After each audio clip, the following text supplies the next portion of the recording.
Tout à fait, Vincent. Bienvenue au désert de Retz, un espace de 17 hectares ponctué de petits chemins, d'arbres séculaires, de petites constructions insolites que l'on appelle des fabriques.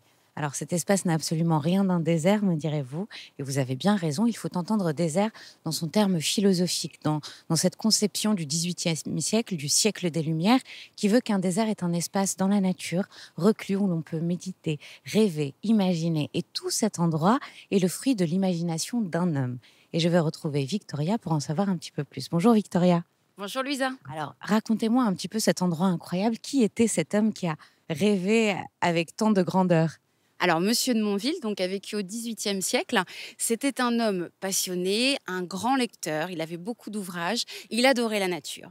Et il va avoir une envie, construire en fait sa propriété donc dans la nature, un petit peu à l'écart de la civilisation. Et ici même, il va se faire construire une vingtaine de fabriques. Alors, il faut dire que ce monsieur avait aussi beaucoup, beaucoup d'argent. Il était issu d'une famille bourgeoise. Il avait hérité d'une grosse fortune. Et du coup, il étend son territoire. Au début, il achète 13 hectares qui vont se transformer en 17, qui vont se transformer en une quarantaine d'hectares. Et il va construire comme ça ce que vous appelez des fabriques, donc ces petites habitations insolites et qui ont chacune une thématique particulière. Voilà.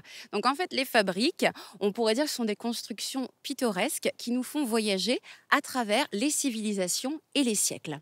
Alors, on pouvait se retrouver aussi bien dans une maison chinoise que Monsieur de Monville a d'ailleurs habité, également dans le temple dédié au dieu Pan, ou encore croiser le dieu Bacchus dans le théâtre découvert, et puis la pyramide glaciaire, bien sûr, pour les rafraîchissements pendant l'été. Et ce qui est incroyable, c'est qu'on est vraiment à mi-chemin entre nature et culture. C'est-à-dire qu'à la fois, on peut apprécier ces arbres. D'ailleurs, il y a des arbres très rares qui Oui. sont là. Oui. Alors, on va avoir des arbres très anciens. Par exemple, il y a un tilleul vieux de 450 ans. Pas mal. Voilà. On va croiser aussi des cèdres, un séquoia géant. Et tout ça avec, en plus, l'histoire d'un homme passionné, érudit, rêveur. Donc, ça nous fait un magnifique lieu de visite. Et en effet, vous pouvez aussi visiter les fabriques, comprendre un petit peu toute l'histoire. Victoria, vous faites des visites guidées où vous racontez l'histoire Voilà. de cet homme passionné et passionnant. Donc, on vous invite à faire cette visite-là et on va vous emmener dans l'une de ces fabriques. Parce qu'on est comme ça, non? Donc, retrouvez-nous tout à l'heure pour une visite de l'une de ces fabriques. On y va, Victoria? Allons-y. Allez.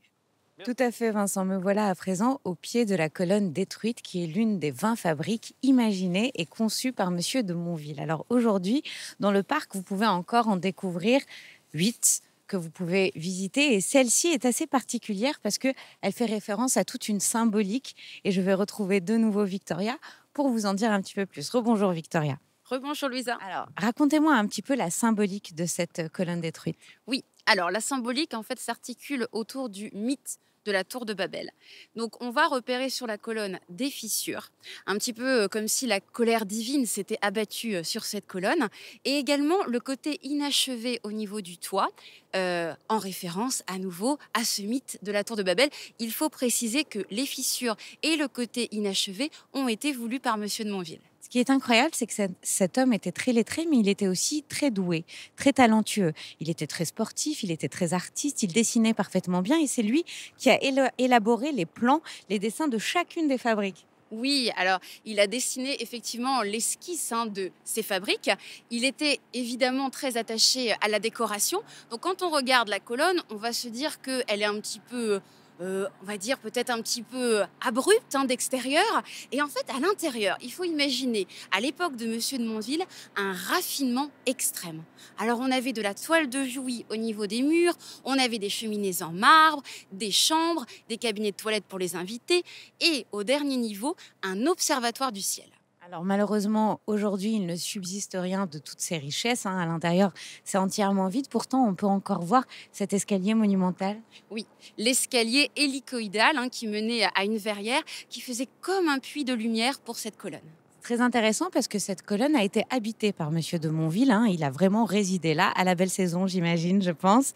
Et c'est intéressant parce que on sent qu'il a mis du cœur dans chacune de ses fabriques et qu'aujourd'hui, elle nous raconte un panorama complètement insolite, presque fou. On aurait pu croire qu'il était fou.